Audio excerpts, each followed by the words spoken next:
Kia ora, I'm Shelby, and the story is about Daniel Sickles.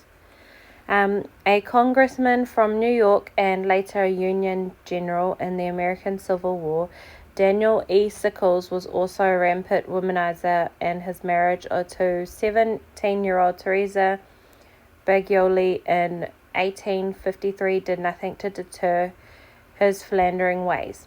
In fact, the New York State Assembly censured him for taking a prostitute, Fanny White, into his chambers. On 26th of February 1859, Sickles, 39, discovered through a poisoned pen later that his wife had been unfaithful. Enjoying a year-long affair with, quote, the handsomest man in all Washington society, close quote, Philip Barton Key. He was the U.S. Attorney for the District of Columbia and the son of Francis Scott Key, the composer of the Star-Spangled Banner, the American national anthem. So Sickles made Teresa write a full confession. On 27th of February, Key was loitering near the Sickles residence on Lafayette Square in Washington, D.C., when Sickles rushed out to confront him, shouting, quote, Key, you scoundrel, you have dishonored my house. You must die, close quote. Sickles shot Key. Though wounded, Key struggled with Sickles, who shot him again, and then stood over his victim, reloaded, and shot a third time at point-blank range. Bit of the aftermath was at the home of Attorney General Jeremiah Black on Franklin Square. Sickles gave himself up and confessed to the killing while awaiting his trial.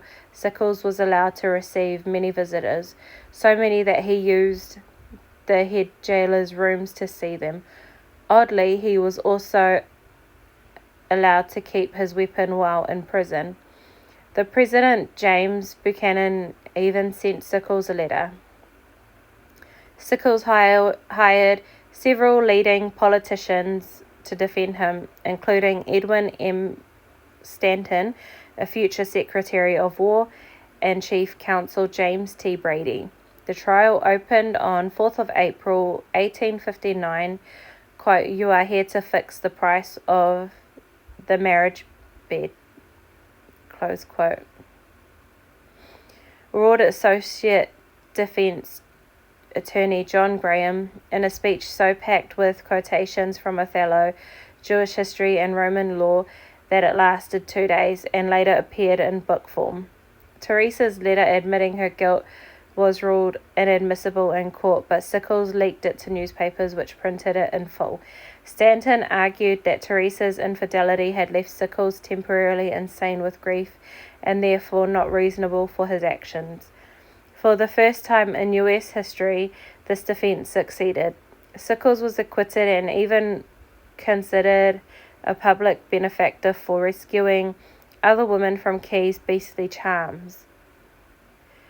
Sometime after the acquittal, he admitted, quote, of course I intended to kill him. He deserved it, close quote. As a biographer noted, Sickles, quote, was always in some sort of crisis, be it financial, legislative, sexual, or homicidal. And these situations invariably galvanized him into action, not always wise, close quote. Sickles died on 3rd of May 1914, a few months short of his 95th birthday. What an asshole. He's blaming... Oh, no. It's alright for him to get around, but as soon as his wife finds someone that treats him good, or treats her good, then he shoots them and then plays victim card. That's narcissistic behaviour at its finest. But whatever, that's Daniel Sickles, and hope you enjoyed that story. Please stay safe and hope you have a good day, and please subscribe. Thank you.